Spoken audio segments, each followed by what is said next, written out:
Okay, Brookridge residents, before we get started, can everybody see the screen okay, or do we need to turn down the front lights?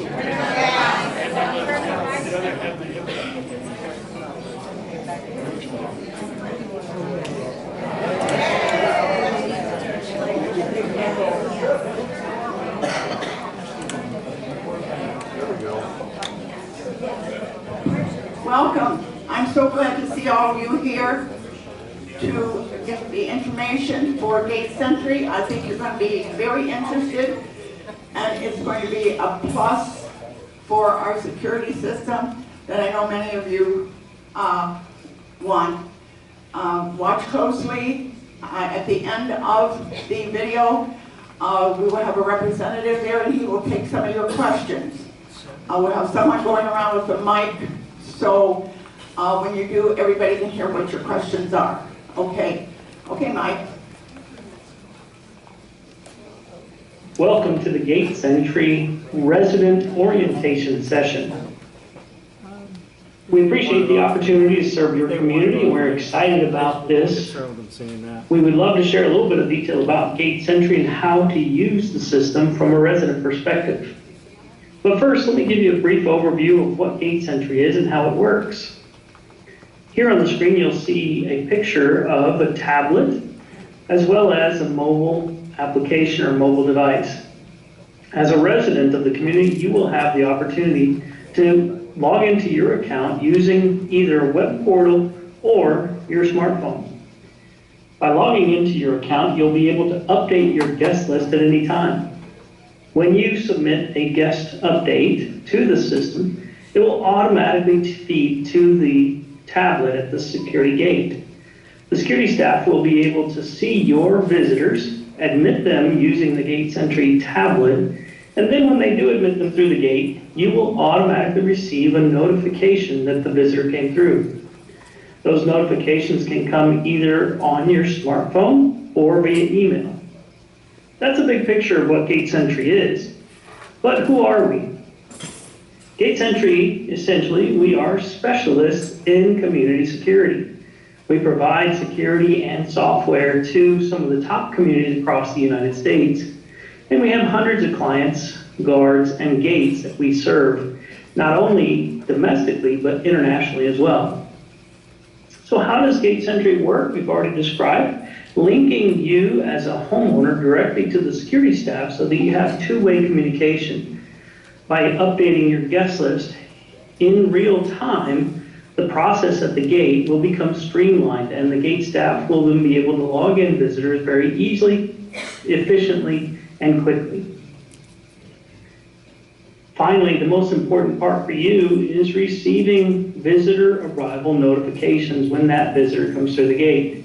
That will keep you informed of all of the visitors that come through, including vendors and guests.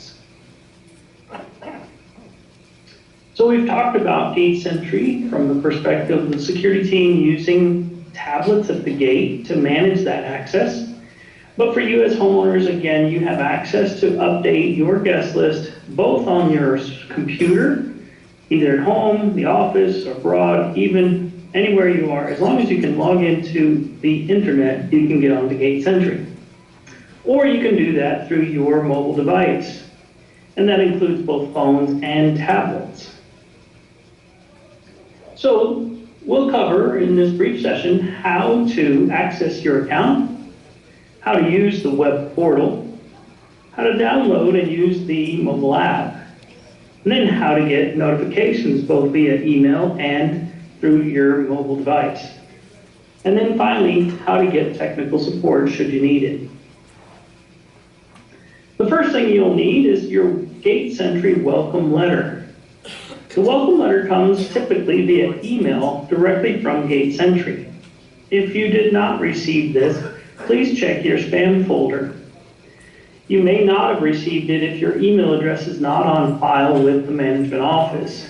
If so, please contact the office, the management office, and they will get you your welcome letter, or you can contact our support team and they will send you the welcome letter.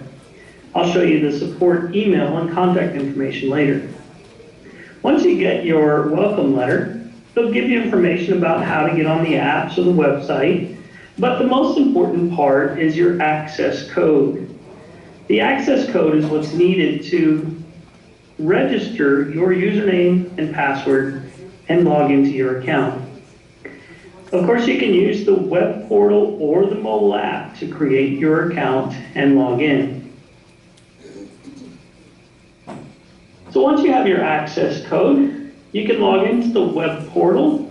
The website address is listed on the welcome letter as well, but here we can see that the website is portal.gatesentry.com. When you go to that website, you click on Create New Account, enter your email address and password and the access code, and then it will log you into your account. The same is true for the mobile app, but first you'll have to download the mobile app. For Apple users, you go to the App Store, and for Android users, go to the Google Play Store. And when you search for Gate Sentry, you'll see the Gate Sentry icon listed here. Download the app, and again, on the login screen, click Create New Account, and enter your email, preferred password, and the access code from your welcome letter. So let's go through a couple live examples, and we'll see how to use the system, both from the web portal as well as the mobile app. Here we see a picture of the web portal, fictional resident in the neighborhood, George Clooney, and as he logs into his account, he sees his name and address at the top of the screen. To the right of his name, you'll see also the logout button and a help guide. When you click on the help guide, there's several different frequently asked questions in here, as well as a quick start guide. When you click on the quick start guide, you'll see a full page on how to use the Gate Sentry mobile app and a full page on how to use the web portal. That's available right there at the top of the help guide. Going across the screen from left to right, we see a list of hosts. What we call hosts is essentially their homeowners or residents in the home. You'll want to add anyone who lives in the home that can receive visitors so that the gate staff can find their name when a visitor asks. Here we see that Amal Al-Moody has a different last name, so when the gate staff has a visitor asking for her, they will be able to find that person. Here you can click on the account and enter an email address, and then select whether or not you want email notifications when a visitor comes through. As you can see, we don't have an email address here, which means that you don't have to have your email address there, and you don't have to have notifications via email. You can choose whether to receive them by email or through your mobile phone. Here at the top, you see a link that says Get Mobile Notifications. When you click there, a video will open up, and you can watch the video, and it'll tell you how to get mobile notifications. Essentially, the way to get notifications on your smartphone is to download the Gate Sentry mobile app to your device. The video continues with additional information about the different application stores, whether you have an Apple or an Android, and it provides information about the Gate Sentry icon if you forget which icon you're looking for. But when you download it, be sure to allow notifications. This is the essential part of the Gate Sentry mobile app, is notifications. So if you don't allow notifications, you'll not get those. If you already downloaded the Gate Sentry app and did not allow the notifications, just go to your device settings and change those settings based on what you see in the video. Notice the video is the second item in the help guide. So you can either find that here or by clicking at the top of the host section. Continuing across the screen, we see the contact numbers listed here. And this is where the gate staff will use these numbers to contact you if a visitor arrives that's not on your guest list.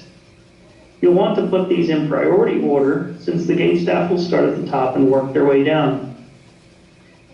In the center section, we have the guests and vendors. This is really the most important part, Adding a guest is simple. Just click on the new button, add the first and last name of the guest, and then select the status, whether that visitor is permanent, which means someone who lives in the area and comes over quite often, or temporary, someone who's in town for a temporary period, or banned, restricted from the community.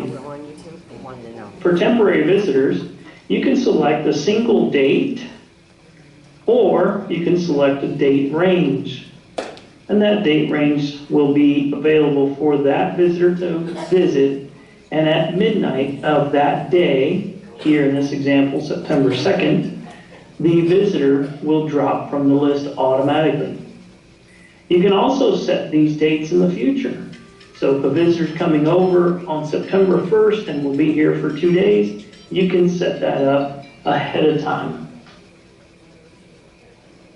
Vendors are treated the same way. Adding a vendor, just click New, put the vendor name in, and select the status of permanent or temporary.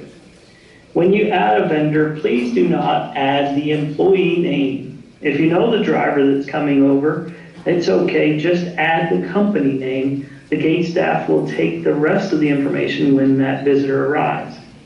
So for Uber, when you get an Uber or Lyft or something like that, you typically know the driver's name. Just put Uber. You don't need to add the additional information of the driver. Here in the upper right corner, you'll see the history of all the visitors that have visited that property. This will be your account and your login, so these entries will be the visitors that actually were logged into your home. So over time, you'll be able to see the entries of who visited and what date and time. Then finally, in the lower section is just your user account information. The web portal is laid out very simply with one-page view, and everything you need is right here on this page. On the mobile app, very similar to the web portal in its layout, the first section you'll see is the homeowner name and address. So when you log in, you'll see your name and address. And then your contact numbers will be here. If you click there, you can update and edit your contact information. This is often the case when you're going out of town and have a house sitter. You'll want to add that house sitter's name and phone number there as the primary contact. Below the host section, again, these are the list of residents that live in the home. And if you click on one of the residents, you can actually change or edit or add the email address, and then select whether or not you want to receive email notifications. By doing that, you will now receive notifications via email as well as your mobile device. Adding a new resident is simple. Click New, put in the resident first and last name, and then if you want to add their email address and receive notifications, those two fields are optional. At the bottom of the screen, we'll see 4 tabs. The profile is where we are. The guest tab, vendors, and history. So guests, of course, self-explanatory, is where we have our guests, friends and family who can come over at any time.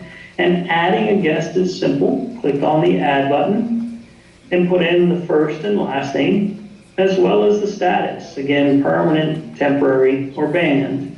And when you select temporary, again, you can select a date or a date range, beginning with the day or any date in the future. Vendors are treated the same way. If you go to the vendor section, you can add a vendor, putting in the company name only. Remember not to add any employee names, and then select permanent or temporary. And you can, of course, select one of the companies that's on your list and change their status if you needed to. If a vendor's on your list and you wanted them to be temporary, you can change that status as well. Or you can delete the vendor altogether. If by chance you have a vendor on your list that no longer services your home, maybe you get a new landscaping company, you can click on the old company and delete them from your list. Then finally, the history is listed. This is where all of the visitors that have been admitted to your home and logged in by the guards will be listed. and you'll be able to scroll through that information and see that history based on the date and time that the visitor came in. That's it in terms of the Gate Sentry mobile app. There is one trick that I'd like to discuss, and that is logging out. If you do not log out of the mobile app and just shut down the app by clicking on your screen and swiping that from your screen, the next time you open the mobile app, it will remember your username and password. Here is the mobile app. We click, and it will log me into the account. So the beauty of it is you won't need to remember your username or password if you just swipe it from your screen and close the app. But of course, if you log out, you will need to remember your username or password. As we log out, we will see the login screen, and this is where I wanted to point out that when you receive your access code, it is not a temporary password. Please don't enter your email address and the access code here, as it will not work. The first time you log in with your access code, click on Create New Account, and this applies to both the web portal as well as the mobile app.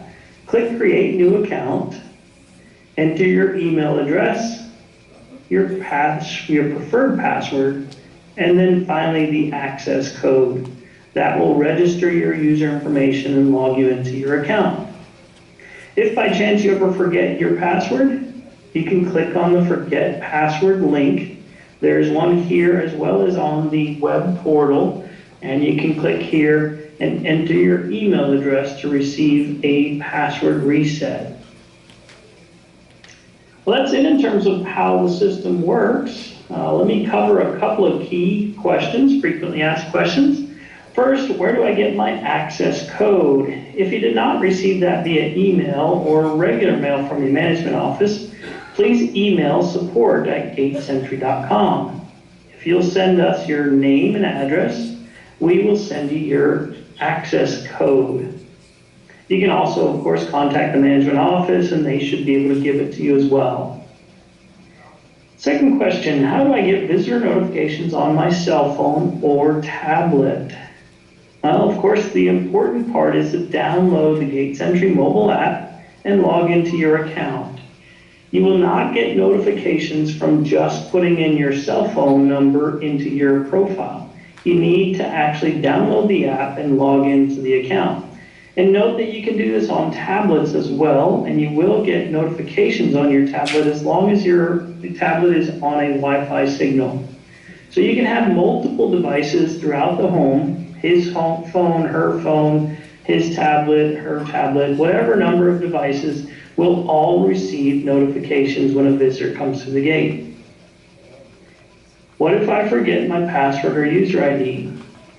On the login screen, which is where you will be when you realize that you forgot your username or password, just click on the forgotten password link, and the screen will give you the opportunity to enter your email address, and you'll receive an email that will allow you to reset your password.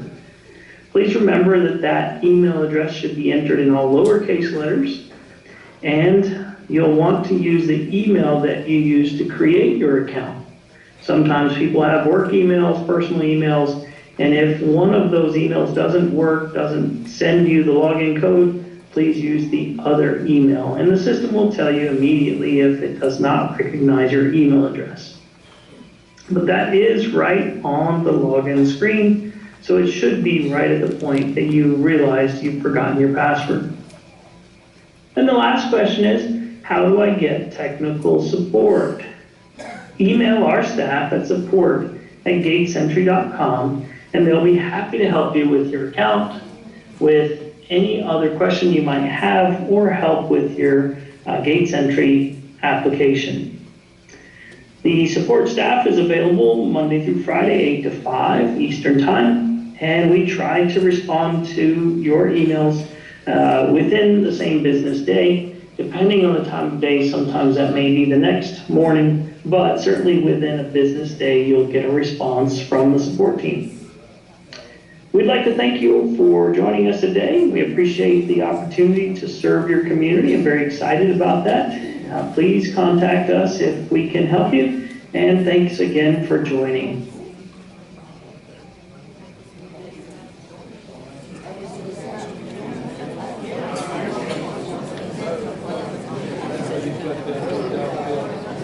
Okay, this is Mike Brendan in live now. I am going to open it up for questions to the group, and I'll let Mike and Captain Schubert and whoever else is in the room managing the microphones and the questions. I'll let you guys take over, and I'll answer the questions as they come in.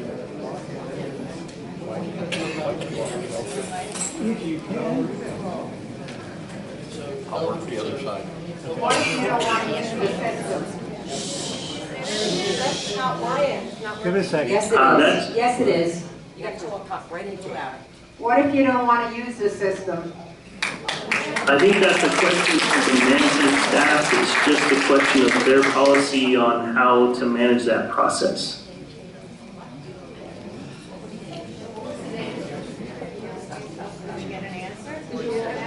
Okay, my question is for when my guests come in, are they going to have to give their driver's license, and is the information being stored in a cloud? Yeah.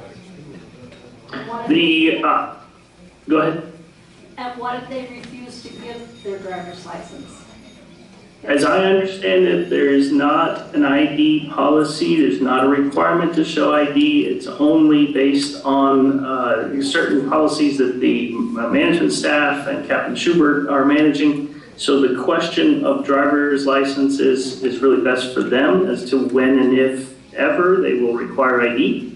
Any information you put into the system, like the visitor's name, is stored in the cloud, and you will not lose it. So even if you get a new phone or maybe delete the app from your phone by mistake, the data won't be lost. You'll find your same list of visitors when you log back in, either through the website or the mobile app. So no concern about losing data.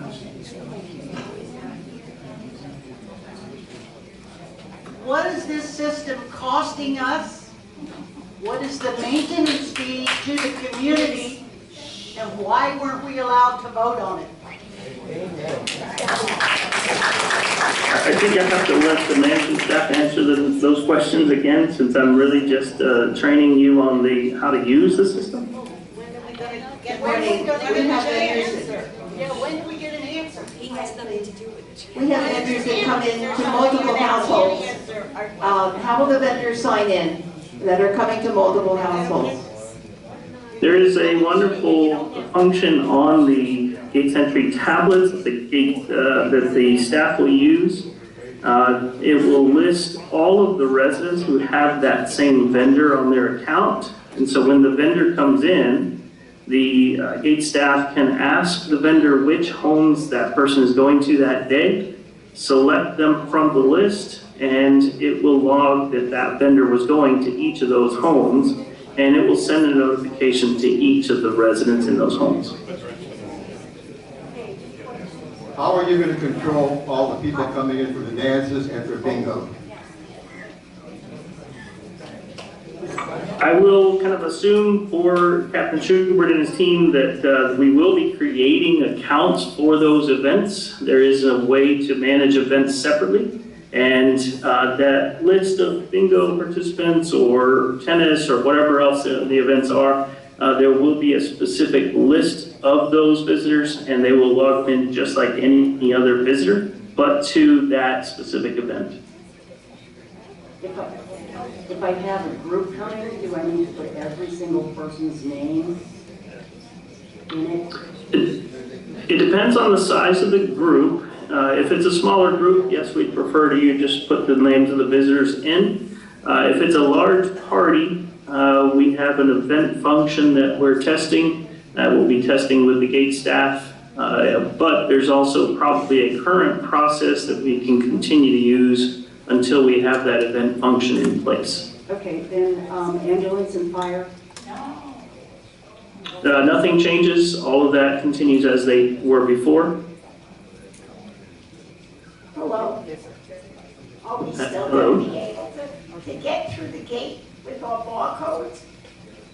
Yes. Yes, nothing changes with your access and the barcode. So this whole system is based on a computer, tablet, or a telephone? All of the above, yes, depending on your preference. You don't have one. You know, this, I can see about 25% of the homes going up for sale here. That's not. Yeah, no, it's understandable. The system allows for you to use a smartphone if you have it. If you have a home computer, you can use that. The gate staff will be managing visitors through the tablets. They will be trying to minimize the number of calls to you, so that's kind of the purpose, to try to improve the speed of the process at the gate. Mike, it's Mike Green. Yes, sir. Got a YouTube question. Will we be able to use this system with our mobile data on our cell phones while we're out and about and without Wi-Fi? Yes, as long as you have cell service, mobile data, whether you're in Florida or Europe, you will be able to keep your list up to date. Thank you. Okay, I have a quick question.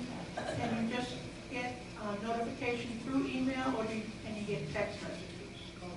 Yeah, but we did cover that. It's in the video if you want to go back and look at it again on how to get those. But to get notifications on your smartphone or tablet, download the Gate Sentry mobile app and log into your account, and that will automatically register your phone to receive those visitor notifications. What happens if you don't add a vendor or a guest when they show up at the guard shack and they can't get hold of you? Are you going to hold those vendors and guests at the guard shack, or are you going to let them through? It's probably a good question for Captain Schubert's team, but typically in any community across the country, what the gate staff does is leave voicemails with you. They'll ask the vendor to wait by the gate for a few minutes until they hear back from you. And then if they do within a reasonable amount of time, they can let that visitor through the gate. That's a standard security process. It's probably what they're already using. So the key is you won't, even if you miss the call and you get it 5 minutes later, you won't miss that vendor. But yes, that's the purpose of the system, is to try to avoid missing those vendors and to try to minimize those calls at the wait at the gate. So yeah, it does happen. Sometimes you forget to put a visitor or vendor on your list, and they'll do their best to accommodate that. But the more we can have visitors pre-registered in the system, the easier the process for the staff at the gate. That's simple. What about the residents that don't have email? Or a smartphone? Yeah, no, and I understand that process. I'm not sure if this is correct. We might have to check with Carol and the management staff as to whether or not you can call into the office. They'll have access to the accounts, or if you can call into the gate. That's a local community policy. So I would suggest we check with the management staff on how to manage that going forward.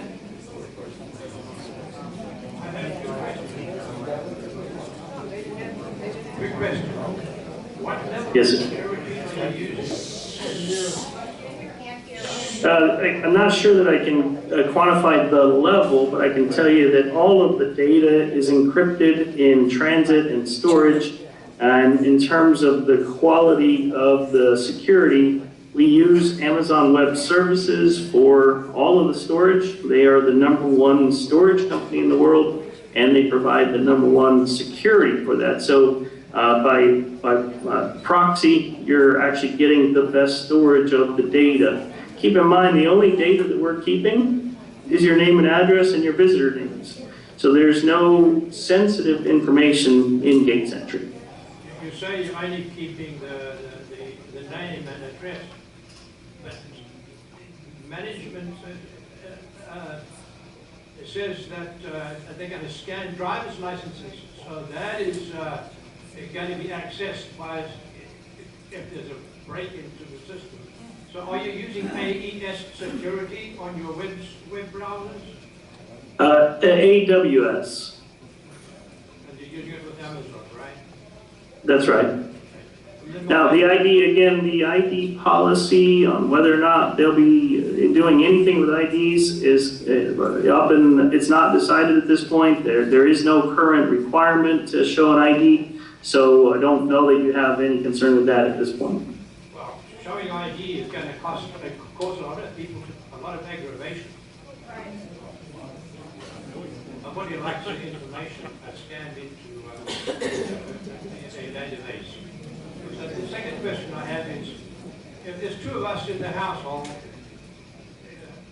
do we use one smartphone or one tablet to access, or can the two people access the same account? Yes, both of you can log in from your own devices separately. You can log in from multiple devices, your phones, tablets, and phones. Okay, that presupposes that we have like a master account. So let's assume I set up the access to the portal. I then pass on the password to my wife for her to download the app on her phone, or does she have to do that separately? Actually, it's convenient that you can do it both ways. If one of you logs in using your email address as the login name and creating a password, then that same email and password can be used to log into all of the different devices within the home. Or if you want to use your own email address to log in and she wants to use her own email address to create her own login account, you can do it that way as well. It's just based on your own preference. So getting back to, the driver's licenses, you say that is not necessary, so that is a superfluous addition that the management or the security want to add, which just causes us more aggravation. No, it's not necessarily superfluous. I don't necessarily think we can get caught up on the term, but I want to explain why it's not superfluous. The system has a number of different options that you can or cannot use. They're just optional features, and each of those features increases the level of security. What we find as experts in the community security field across the country and internationally, especially here in the U.S., there has been a significant increase in what we call gig drivers. Gig drivers means Ubers, Grubhubs, food deliveries, those types of vehicles, including the personal Amazon Flex vehicles of just individuals driving into the community to deliver Amazon packages. Over the last 5 years, this group of visitors has really skyrocketed. The average right now is about 25% of all vehicles driving through the neighborhoods, gated communities, are made up of these drivers. So communities across the country have seen an increase in security risk, crime, things like that. And so to respond to that, most of the police departments, sheriff departments are just recommending that the communities check IDs. That's an increase in the security level for the residents. The residents don't need to show ID, only the visitors. So each community chooses whether or not they want to do that. Your community doesn't have that policy at this point, but it could be a consideration for those type of drivers. Maybe, sister-in-law, Aunt Sally, or, your grandson or somebody coming in isn't a security risk. We know who they are, we know that you're associated with them, but that unknown food delivery service and who's driving and what they're doing while they're in the community is a concern. So this system allows for this as an option that the gate staff can use when they feel it's necessary. So don't feel too concerned, because I already had a conversation with Captain Schubert, and they said that they are evaluating if it's necessary. It is not a current policy, but when they feel that there's a potential threat, The best solution is that they have the option, and that's what Gate Sentry provides, is an option to use that if necessary.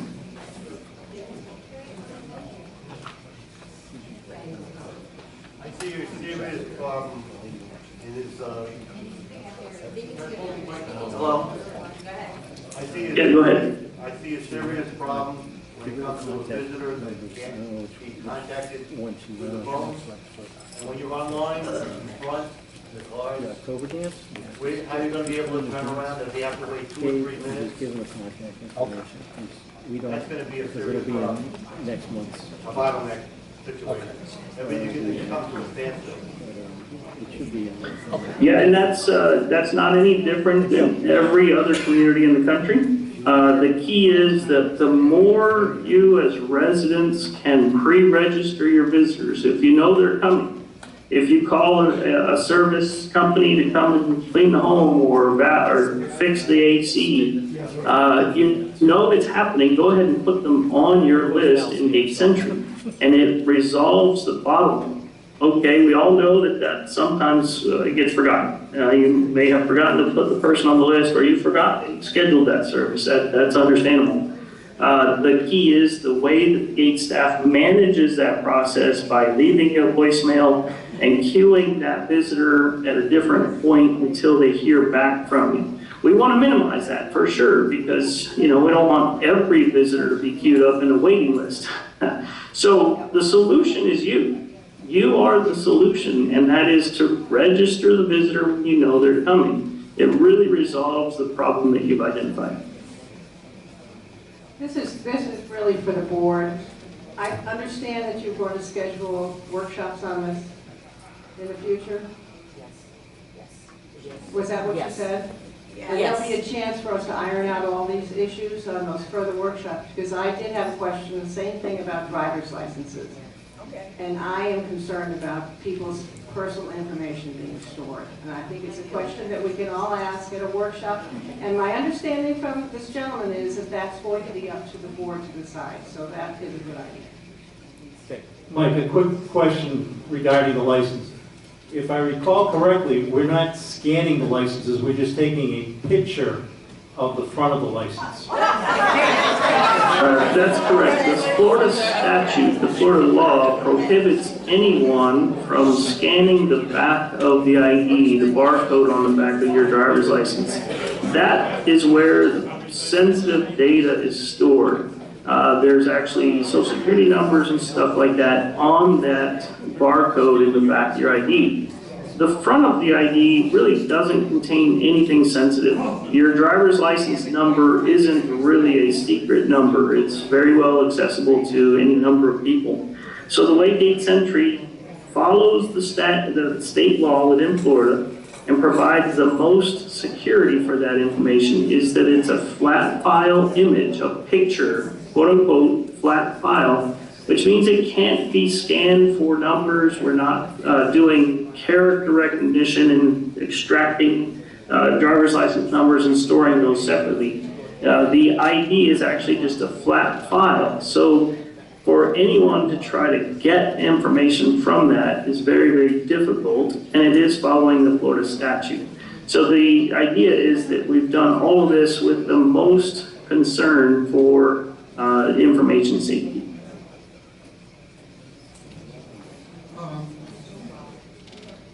I'm assuming that the gate will be hooked up on Spectrum Internet like the rest of us.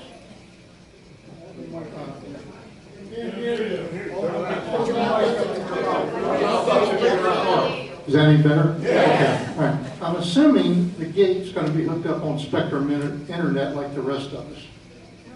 All right. I think it already is. Well, Spectrum ain't the most reliable service in the world.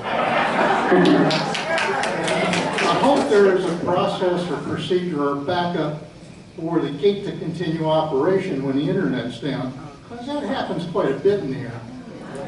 Right? Yes, and that is a good question. We did not cover today because it's really more of a security staff function. The Gate Sentry tablet actually will download continuously with new information. as you add visitors, it's continuously updating the tablet. So the tablet always has the latest snapshot of information.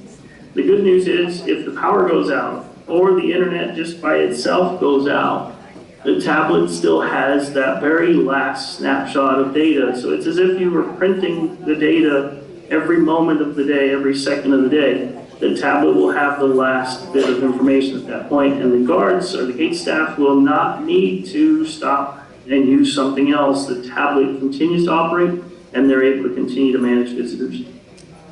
Excellent. Okay, thank you. Yes, sir. In the event you have multiple email accounts in your household, can they be linked together so that no matter which person is using it, they can get the information? Yes, definitely. Let me see if I can find that in the video here. In the access for your account, your names will be listed there on the screen. And I think the important part is to input, here's the view right here. On the web portal, you'll see each of the people within the home. Yeah. And you can add the email addresses there for each of the folks, and they will get notifications as long as you click yes on the notify. I have a question. I've got a lot of stuff coming in through Amazon, and I won't know who the drivers are, so if I just put Amazon on this list, then they can That's right. No trouble? That's right. As we mentioned in the video, when you add a vendor like Amazon, do not put the employee name. We don't need to know who the driver is. The gate staff will take care of all that. All we need to know is the vendor company name. That's very critical so that we have the right information. This may not be an important question for many of you here, but I'm sitting here, I can't read a darn thing up on that screen. Sorry about that. That's true of many of us sitting in the audience, and of course you did a very good job in explaining what's up there. But that doesn't help me when I get home. So can I get this when I log on to the computer? If I go to Google, I can pick this up and print it out and so forth. I'll be able to access. And I appreciate you bringing that up because you are correct. It's a big room. The screen may not be that well visible from the back, but let me point out one thing for you and then everybody else in the room too. When you log into your account, you'll see your name and address at the top. Go to the right of your name and click on Help. And this video, this resident orientation session is there. And you'll be able to watch it on your own computer with the full screen. You'll be able to see it much better. And you can play and replay this video as much as you need to. I have two questions. My first question, somebody had asked the question, what happens if you don't want to go on to Gate Sentry?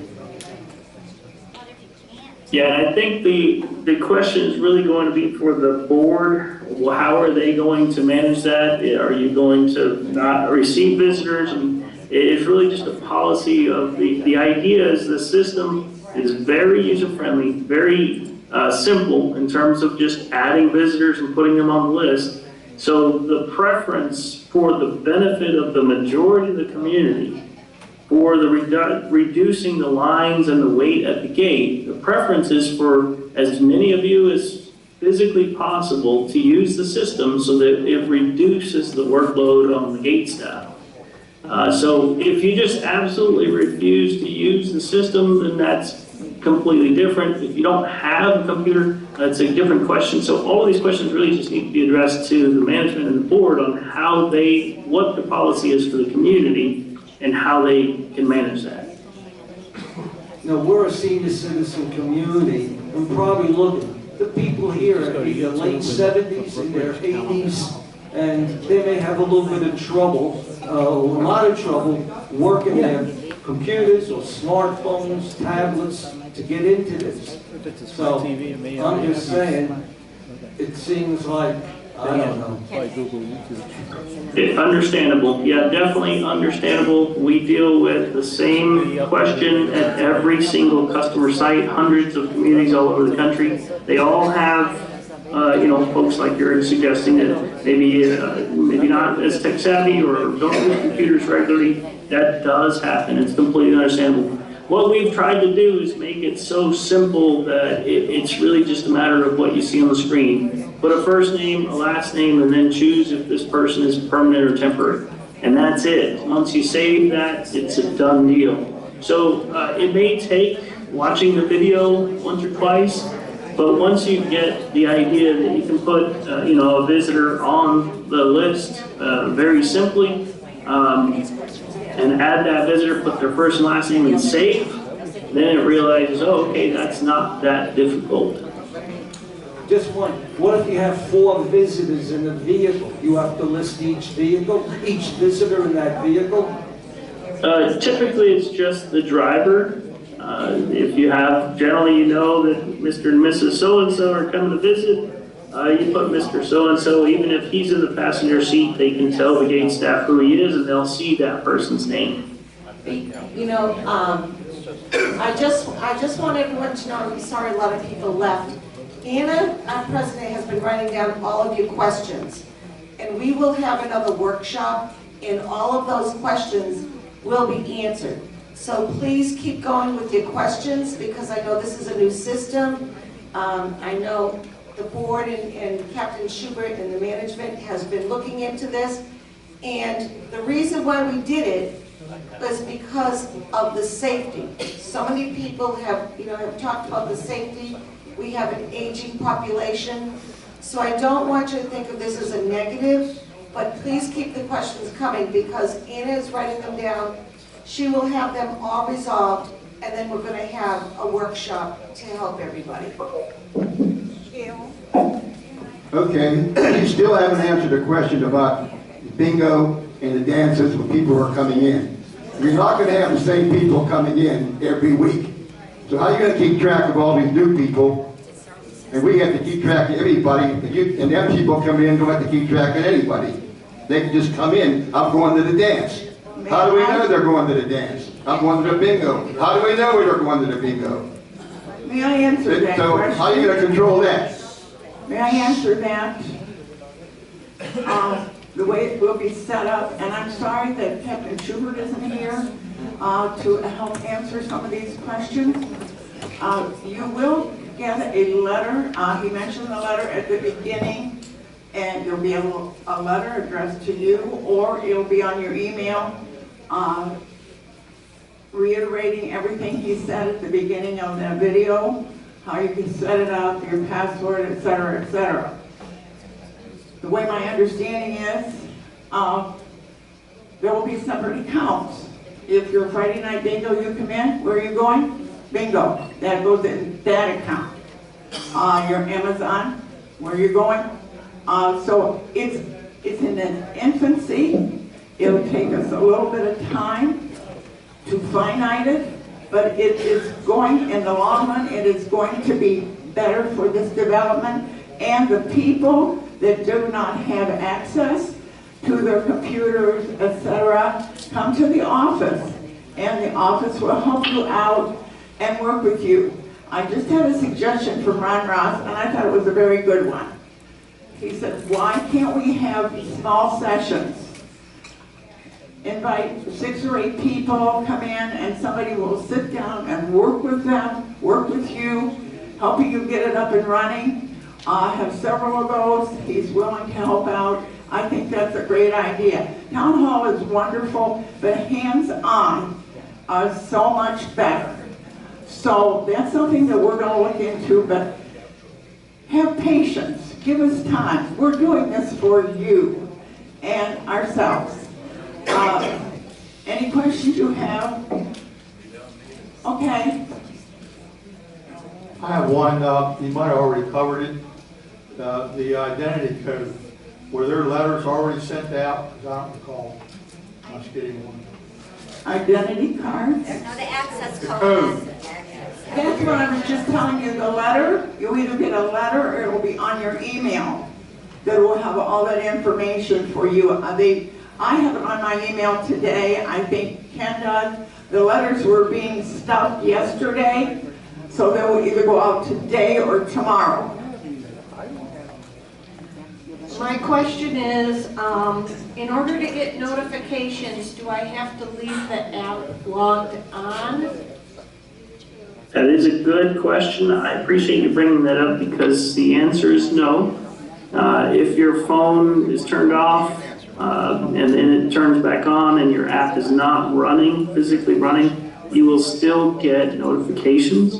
So most people have a visitor once every few weeks or whatever the case. You don't need to have it open and running all the time. Just open the app, add your visitor, close the app, and you will still get notifications when it's not running. Thank you for that question. My second question is, my relatives, can I list them as permanent even though they come sporadically? Yes, definitely, and that's probably best because then you don't have to worry about adding them when they do come. So I would go ahead and add a number of people to your guest list as you wish, and when they come, they'll be approved. When does this actually go into effect? Is there a date? It's in effect now, so as you have, if you received an email yesterday, then go ahead and start logging into your account, adding your visitors. It's up and running. If you didn't get an email, that means the office doesn't have an email address for you on file, so you will be receiving the letter in paper format via mail. What we'd like for you to do is focus on getting logged in and adding your visitors within the next 2 weeks. Try to have that done as soon as possible because the gate staff will begin using Gate Sentry on Tuesday, October 4th. It would be best if they had visitors on the list to use at that point. There will still be some residents trying to get logged in and adding visitors. We understand that. Typically, by the time the gate staff starts using Gate Sentry, about 50% of the community has already added visitors. And then within the first month, 75% or so of the residents have already logged in, updated their accounts, and everything starts to roll very smoothly when the residents have done their part. So what we would recommend is as soon as you get your letter, if you didn't get the email, log into your account, add the visitors that you know of. You may forget somebody like your Terminex or your pest control company doesn't come but once every 2 months. You may forget that for now, but that's okay. Just try to add as many as you know. And then as you remember more, go back onto your account, add them later.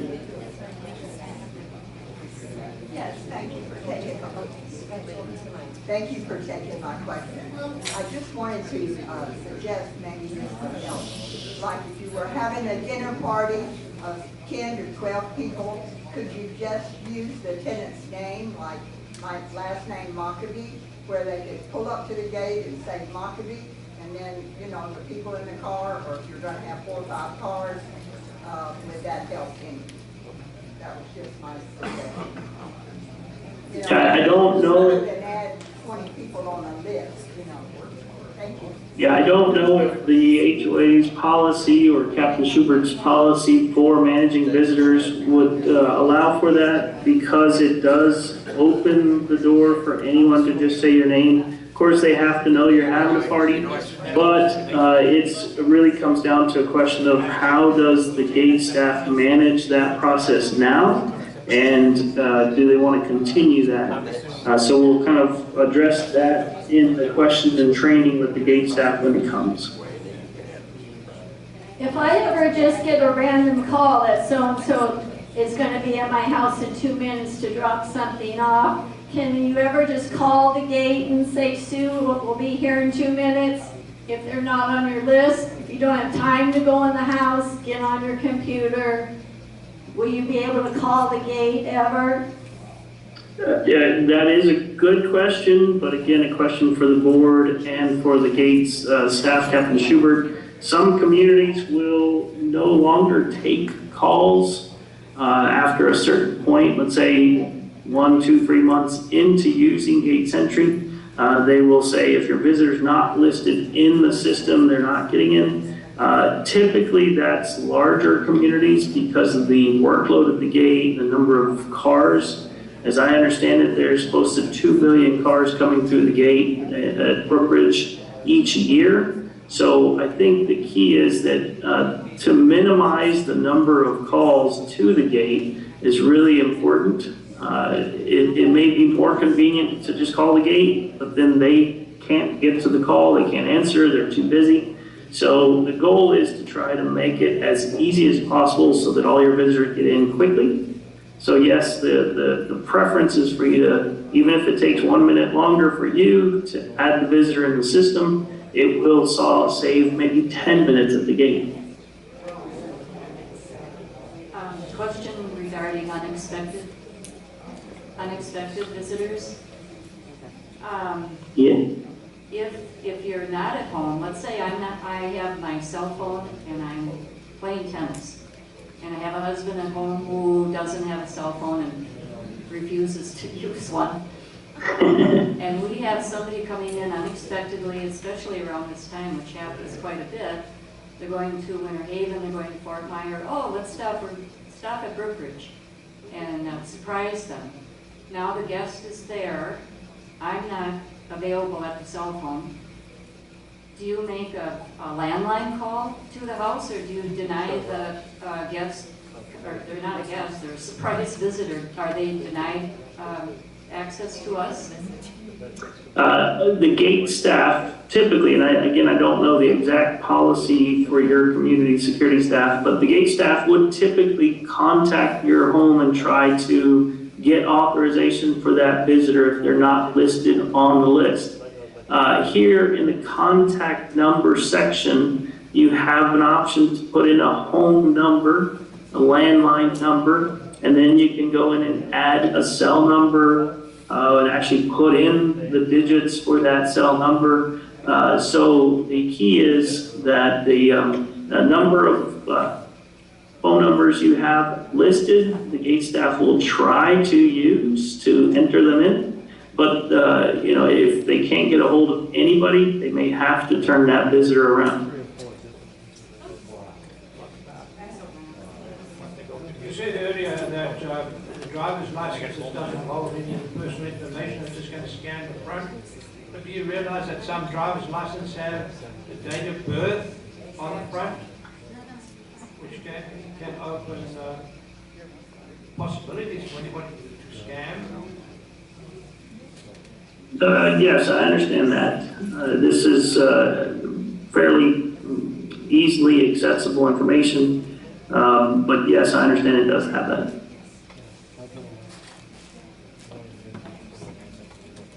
Sir, that's a question that we're going to Hello. be talking about. I just wanted to know, you're keeping track of people coming in, but how are you going to keep track of the people and make sure they all get out? It's a good question, better for the board. There could be a lot of them still staying in the, staying after and start vandalizing the place, because I understand that we've always had sometime vandalism and things got stolen and stuff. So how are you going to keep track of everybody that leaves also? What's the purpose of keeping track of them coming in if you're not keeping track of them going out? Yeah, I understand. For them to keep track of visitors leaving, they would have to queue up a line on the exit gate as well and check them out. I don't think the board wants to do that at this point, but the important factor is keeping a log of visitors coming in can at least narrow the search. If something occurs within the community, they'll know who was there. If the person is still in the community or not, that's a different question in terms of how the process is done. Maybe a question for one of those board sessions later as to whether or not you should track visitors leaving as well. I have a two-part question. On the site here, when you check the email the guest for the arrival, right? When it is on a smartphone, will you also get a text in addition to the email if you just check that? Yes, the smartphone notification occurs by downloading the Gate Sentry mobile app. Right. So if you've already done that, you've logged into the account through your mobile app, then you will start to get those notifications by your phone as well. Okay. The second thing is that on that same app, it listed my husband. That he has a separate phone, obviously a separate smartphone and smartphone number. Will it be connected will he get it on his phone as well? Only if he downloads the mobile app onto his phone and logs into the account. Just the fact that your cell phone is listed in your account does not mean you'll get notifications. You have to download the mobile app onto each of the phones and log into the account. That's what registers the phone to receive those notifications. Okay. Mike, I've got a YouTube question. Will every adult in the vehicle have to show their licenses or just the driver? Again, a question for the board and Captain Schubert. The typical process at communities all over the country is that the driver is the one responsible, the visitor, the official visitor, that's the person being checked in. So if the community were to use an ID policy in any way, it would be for the driver. In a perfect world, we wouldn't need a system like this. But I feel that everything we can do to increase security. My question is, what about people that are riding a bicycle through the gate or walking through the gate? Does this system address that? Yes, it does. Good question. I probably should kind of address all the questions from the standpoint of best practices from other communities we serve. Most residential community security companies will require anyone walking, riding a bike, a motorcycle, or any type of vehicle coming through the gate to be checked in. Just because they're riding a bike or walking doesn't mean that they're really supposed to be there. So the typical process for security is to check every non-resident coming through the gate.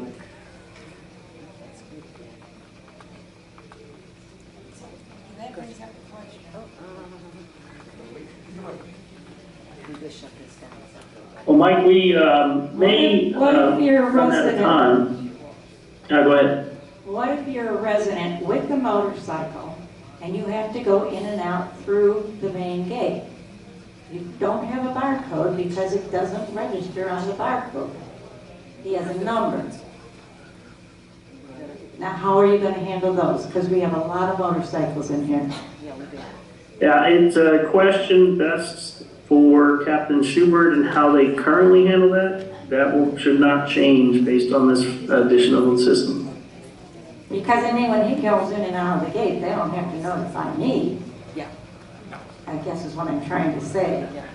Right, if it's a resident entering the community on their motorcycle, there's current process for managing that. That will not change. Okay. Okay, these are all good questions. Thank you. We may need to make a list of the questions, any questions remaining. We're out of time on our session, but I wanted to thank all of you who are still there in the room. If there's not very many, that's understandable. Again, this information is available to you when you log into the web portal and the help guide. There's a section here that will give you this resident orientation video. Again, the quick start guide is a paper-based version that you can print, and it'll show you how to use the mobile app, or if you prefer the web portal, how to use the web portal.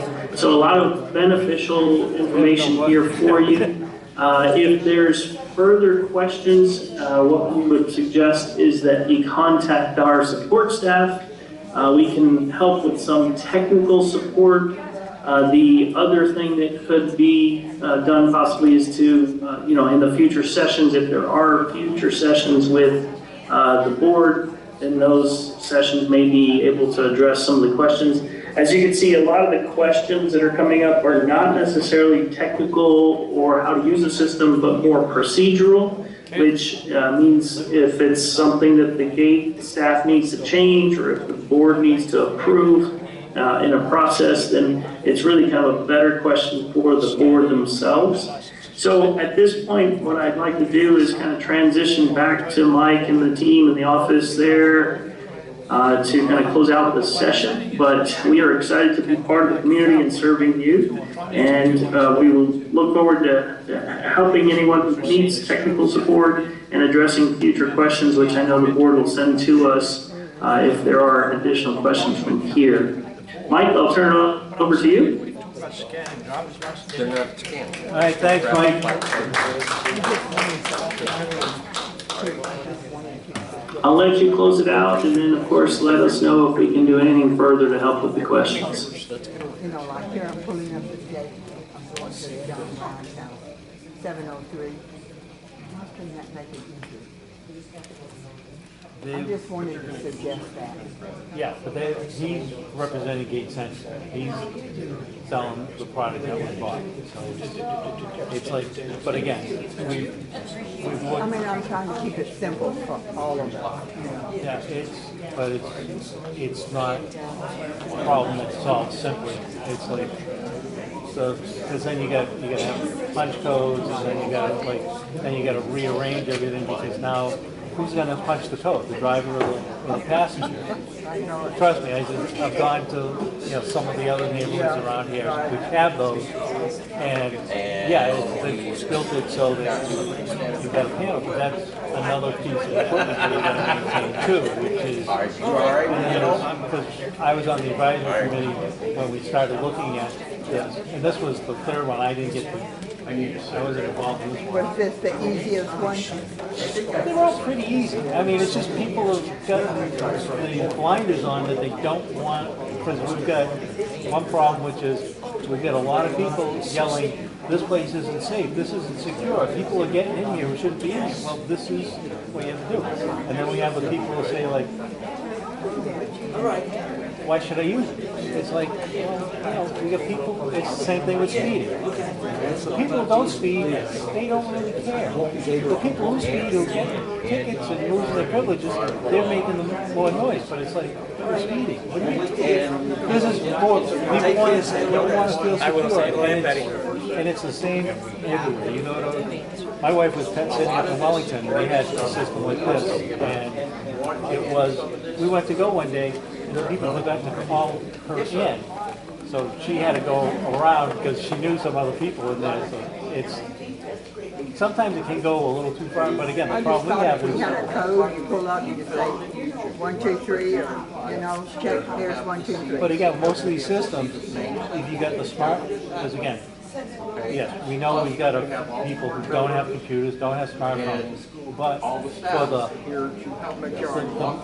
group that does have smartphones, stuff like that, you can send people, you can put people on the thing, and it'll send them a QR code. They pull up to the gate, they scan the QR code off your phone, and it goes like, oh, go ahead. It's like, the biggest thing is it's supposed to cut down the delay at the gate, because the more information the guard shack has, the quicker they can process people through. Now the question, because somebody asked it, I had to re-ask it, but it had come up before, which was, say a group of people come in and they say they're visiting you. Right now, we got them in. But say there's one person in that car that's not supposed to be in there. Now, Gate Sentry will flag and say, do not, under no circumstances, allow this person in. In that situation, they might say, we need to see everybody's ID. And that way they can check each ID against that and say, like, oh, no, you guys turn around, you can't come in because he's in the car with you. That way the guards don't have to deal with it. They just say, you're not supposed to be in here. So it's, and again, like I said, there's all kinds of solutions. I don't know how to fix that. We even looked at an auto attendant, because people were saying they want to get rid of the third shift at the guard shack. But Yeah, you can No, do the a crossover where self-attended, AOL kiosk. email. Are they going to your spam It's like file? $50,000. It's not cheap. It's like, and that's the thing is, you know, some people will remember Gate Sentry was I like here. it because we have 24/7 gate guards. I like that. Yeah, theirs is an but again, they looked at Gate Sentry before. Theirs is an and AOL. Actually, the You're advisory talking to committee, Show from what I've heard, they were able to work the prices, the maintenance prices down because, you know, But I don't get anything. it was like this, before they looked just at Gate Sentry, now we're looking at 3 different The other thing you companies, do and is, that kind of what I did with my one gives them account the is I called up the incentive I'm to be a looking little for a system like I'm just attending over at Sterling Ridge. Yeah. And like the people pay Yeah, I've been over there. HOA, in the daytime, anybody can get on the basketball court at 4 o'clock. I made them Now, send this me a is confirmation because those people pay while at I night was at on the phone HOA, and they make have sure that that privilege. Right. And I have to and check that way and it see, confirmed, call and then I out. just refer. Yeah, I've been Sometimes over there. nobody's there to answer the phone. So what do I do with these people? Sorry, you can't come in today. Yeah, that's, I couldn't remember the name, but I've been over there, so Well, yeah, yeah, I I'm know trying to this. make it easier. Yeah, And I don't know the solution yet. Yeah, but again, like you remember Sterling Hill, but when you pull in, residents pull in to the left, and now you get to get, you know, where do the visitors go? It's like, They even try to go through the gate. It's a mess. and again, I wish there was a nice, simple solution, but What's your name, sir? I'm Mike, I'm a clubhouse supervisor, so. Yeah, it's just one Over of the those. gate, you're the supervisor? What did this say? You have some great people, I wanted to tell you, you have some great people on that gate. They're friendly, they're courteous. The guy that wears the hand. Oh, I know Oh, that. yeah, But oh, no, those are Greg's people, that's, people that's, don't see them that's, I see it. that's What do you want me to do with it? code enforcement / The only security thing you do with / that is guardhouse, hire but They're very they're very good, yeah, they're very good. I'm trying to beat my people into that kind of, For me, the important thing is the increased security. yeah. A lot of people think it's our shop in the area that we don't have to worry about anything. Like, That's all I'm be gonna say. alert. Right. You know, watch and see. And I'm all for anything that's going to restrict the flow of people. That's supposed to be. And again, it's part of the biggest thing is now that people, if people use this, they can control who can come in to their property. Now again, there's always going to be that one-off solution. Somebody posted something on the next door. It's like, oh, I found out how they were getting in. Well, they knew somebody else who lived in here. They said they were coming to see them, and then they went to the house that they weren't supposed to go to. So It is still morning. I understand there was some guy, a vagrant or somebody, went into a vacant house and went in and took a shower, lived there for I don't know how long. Yeah. Before anybody found out about it. I wish I found that place. It's well, and again, it's we're not a postage stamp. Yeah, you look us up on Google Maps. We're a pretty substantial environment, and yeah, that's what happens. Is somebody gets in, and again, they go around back, they come in over the back gate or something like that. And, you know, we try. They try their best, but it's, you know, there are still some places, and especially if somebody comes in at night. Some of the properties on the back, on the fence line, because trust me, we've heard from them sometimes, why security in my yard? It's like, well, they're trying to check the fence to make sure people aren't coming over it. Yeah, or through it. Or through it, yeah, so it's a, sometimes it's a no-win, but, you know, people have got to decide as a community, do we want better visibility on who's coming and going? And again, some of the things somebody asked, like the motorcycle. There are some other things that were looked at, like plate readers and things like that, which to me would be ideal for like people with motorcycles, because now we read their plate, and it does the same thing. It just expedites it. It says like, oh, this is a resident motorcycle, you know, and it just pops up on their tablet, so they just go on. Yeah, it would be nice if we could do something like that, but it's, again, the readers are kind of set for vehicle heights, and it's sometimes it's not. Again, a motorcycle isn't we have some friends that like to go to the dances. Yeah. And I was thinking about, I'm glad somebody asked that question. Yeah. Because, you know, they don't live here, but they come in for the dances. Yeah. And I know we go different places, and then we had a guard or something, that's what we do, they say, you know, we're here for the dance. Yeah. Yeah, well, see, what they'll do is, like, for the, like, dances, bingo, home health care aids, Grubhub, Amazon, they will be a separate group. So they'll jot down, like, Jeff, the Amazon driver, comes in today. Okay, it's Jeff, he's going to, you know, first place he's going to is this, and blah, blah, blah. Now, if somebody says, hey, I just saw the Amazon guy go into a house over here on Scepter, and he's supposed to be over here, you know, that'll red flag us, like, what are you doing there? Now, again, it could be legit. Somebody could have been a last-second call to make a pickup or something like that. But at least that way, there's some control, and those people will know. It's like, oh, wait a second, I can call the guy check, and they actually know what's going on. So, but like I said, no problem. We try and do. The access code. Yeah. All right. It's going to be sent out to the emails addresses or what?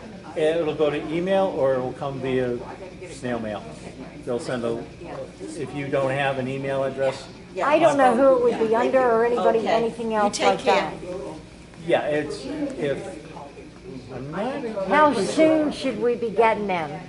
Probably I would probably say in the next week or so. Okay. Because I think they're coming from Gate Sentry. Who are they going to? They're going to come from Gate Sentry? I believe so. I'll see you later. Say on there, Gate Sentry. Okay. You'll know it by that. Be sure to check your junk. Well, that's why I was wondering who it's coming from. Yeah. Gate Sentry. Yeah, it's not coming from BCPO. They will be involved later on, but this initial startup, they gave them all. Because if it comes in my husband's, he tends, if he doesn't recognize it, he just deletes everything. Yeah, yeah. So tell him to double check, look for Gate Sentry, and it's probably gatesentry.com. So if he does a lot of blocking, you know, keep an eye out for that. But, It says right on there, Gate Center. yeah. Okay. Thank you. I gave Brian your phone number. He got I talked to him. Oh, okay. We're on for tomorrow morning. Good. Good deal. Thank you for that information. I appreciate it. He lives right up here. Oh, yeah, no. Well, I told him, so I said, tomorrow morning I gotta drag out my 2 tall ladders, so I'll get up there. Yeah. He's like, how high is it? It's a big hall, so it's pretty high. I don't do good with guessing on height, so I was like, I'll put the ladder up there tomorrow. You're looking 12 feet. Yeah, Lee says, well, but he told me, he says, he's got scissors lift and stuff like that. Oh, yeah, they got lifts and everything. That's good. Sounds good. Question for you. Sure. So when I,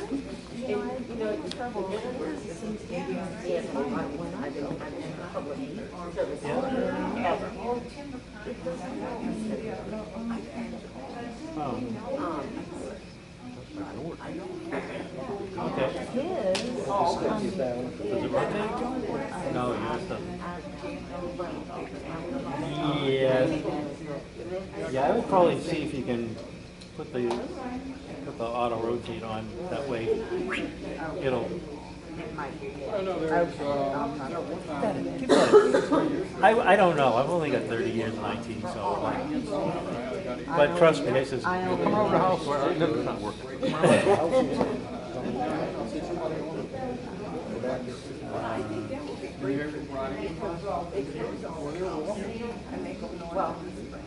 here's the thing.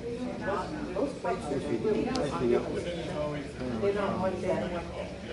So some people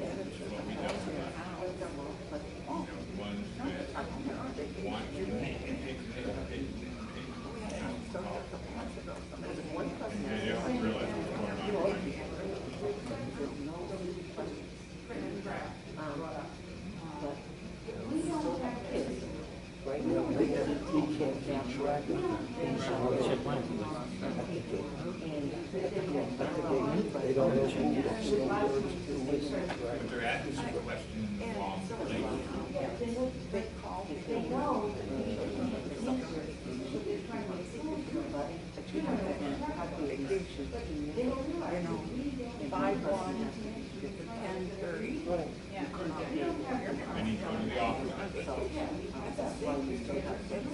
Where the information is stored. Okay. Not here. We're gonna be heading up north.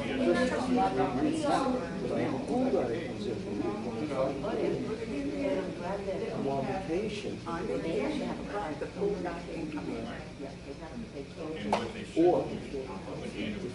gonna main gate. I'm gonna get notifications instead. All I gotta do is accept it. So they can't just put they walk around. We made it so that we will keep anytime down here. You know, Well, when Mark was doing, he kept saying, he never addressed it. No. Well, that's the process. When I answer your question,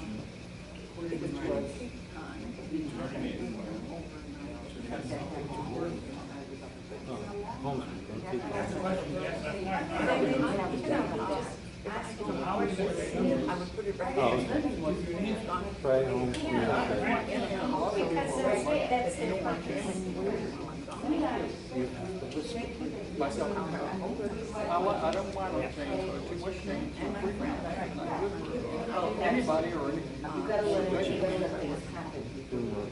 okay, if they would have been in writing before the meeting, we could have addressed it. So the only person that comes to us on a regular basis is the pest control. Betty and I, or if our children do that,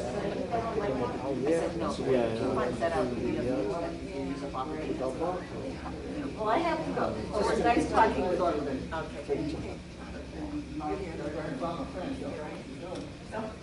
I understand. Too bad. And the people that don't have the access, come to the office, around Ross's office, made them one of the Back here.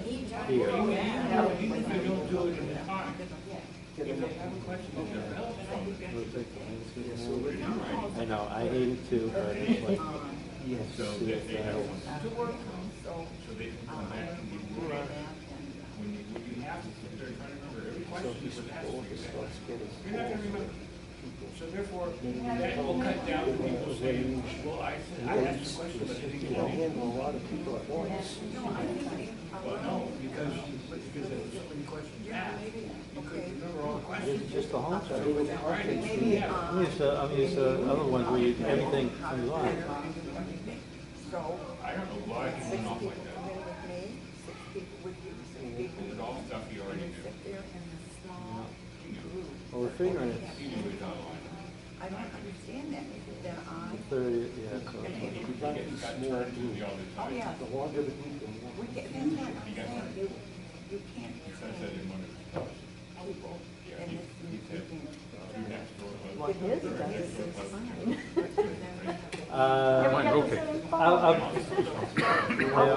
I'm just thinking, you may have to play around with or maybe with Zoom, maybe you get, like I said, I'm so used to my, that's the problem I have, because I now I have to carry two phones. This one does auto rotate, this one doesn't, but they're both, so this is a Samsung, this is an LG phone, so it's like. Yeah, this is a Samsung too. Yeah. Maybe, All right, no problem. All right, you have a good day.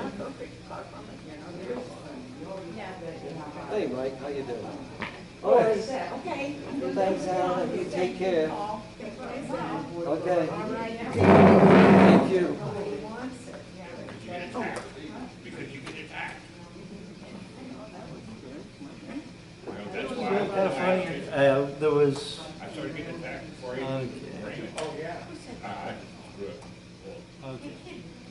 Oh, and somebody had asked about if we don't do anything, everything stays the same, and I just kind of answered like, really? Yeah, for now, but it'll be probably a delay, because once they start using Gate Sentry, they'll have to put the information in Gate Sentry. I think that was good enough schmooze.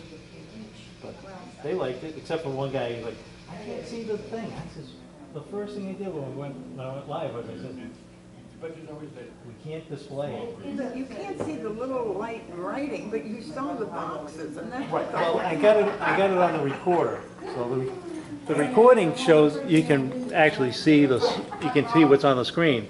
The problem with that camera is the lenses, it takes in too much light, and it can't, and the projector just was too bright for it, so it's like, I said, I apologize, but I says, but you'll be able to see it, when you watch it. There's more, any questions, right?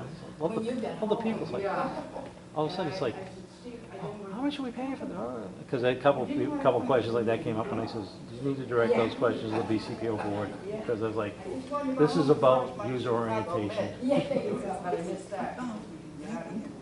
Well, 200, close to 200 people. I know there were a lot of people. I was glad we had a good turnout. Yeah. And there were a lot of questions, and there were duplicate questions. I Yeah. have a whole list. Yeah, no, some of them are, but yeah, some of the people just, they don't, it's like, they don't want to hear anybody else, they just want to feel, I'm gonna stick my knife in this thing, and I'm like, well, if you don't want to use it, well, fine, you don't have to use it, but just wait till everybody complains, because you didn't put them in the system, so therefore, you gotta wait at the gate. Yeah, nobody will come to see you. I gotta go, Mike. All right. I'll talk to you later. Thank you so much for your. Where are these boards? In here, for the chairs? Yeah, we'll get started with them in a minute. Yeah, no, it's lunchtime, Joe. All right. Don't worry. I'm gonna kill. I was telling Sue, Boy. I was telling Sue, I never heard so much cursing when I'm standing at the back door of my car.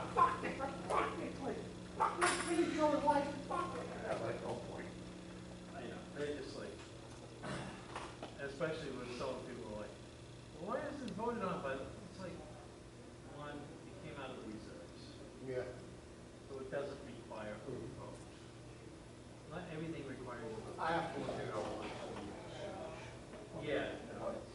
So like if you call, like say I call my sister, as long as she's called in, then she don't have to show license. If she's not called in, she'll show license. Is that correct? I think, I'm not 100% sure myself on some of this stuff, but basically, no, she shouldn't need to, or it'll just be for functionary, You know, too bad we couldn't have a little meeting, like say, with register somebody, so they can educate us and people ask us. And they come. Yeah, no, that's one of the things that I try and do, is try to get the right information so we can respond correctly. Mike, let me ask you a question. Is that thing, I'm really just trying to get out of it. I feel guilty. Yeah. If I do go Saturday, I can work Monday, then it'll be okay? Yeah. Okay. And then, I mean, if you need, if you could use me like Tuesday, Wednesday, Thursday, Friday, so then I go away that weekend, you could use me as much as you can. Yeah, we can go get that. Oh, you know what else I was gonna ask you? Oh, that's a good idea. That's the things you got? Yeah. Yeah, good idea. How about this, Mike? I know you're trying to do something. On Thursday, would you mind if I came in earlier, like to learn a couple things in the morning and leave like by 12 or 1? Yeah. Like if you come with someone, watch them open up, see how they do them all and stuff. Yeah. So I don't miss a day, and then I can leave, I mean for Saturday, I'm coming for Saturday. Yeah. And I can leave till like 12 or 1, go home, shower. When it starts at 1 or 2, I'll miss an hour or 2, I don't care about that. As long as I'm there, I can use card. Yeah, yeah, let me take a look at the schedule. Yeah, I'll show you, just in case, not that you have to know it, but we have it documented. But what we did today was I took, like we've got a DVD player Right. over there. So the HDMI cable on the DVD goes up to the projector here and onto the screen here. Okay. So now we're done. So you see the blue lights? Oh, yeah, yeah, okay. Turn that off, you get that, press the blue button, which is the power button. So he goes off, and then what we can do is, this control panel here is the screen, yep. You just hit up, you don't even have this. Good. Wait, it does it automatically. Auto magic. All right, cool. So some of the stuff is in, there's a binder back there. I'm working through some of it, but this was like, yeah. Should have seen this, trying to read this book, this thing. So what I was doing, I was running a Zoom meeting from that computer. Yeah. And then I took, because I was streaming it and recording it. Okay. But then I set up the wireless mics so that. Yeah, you're doing all that shit. Yeah. It was feeding back to the Zoom meeting. Okay. So now if I want to see what happened with the meeting today, I can go on my phone and go into what? Go to YouTube. Okay. Look for Brookridge calendar. Okay. And once I upload it, the stream will be there, but you don't see too much. You hear more of the audio because that webcam couldn't pick up the projector screen. It was just too much reflection.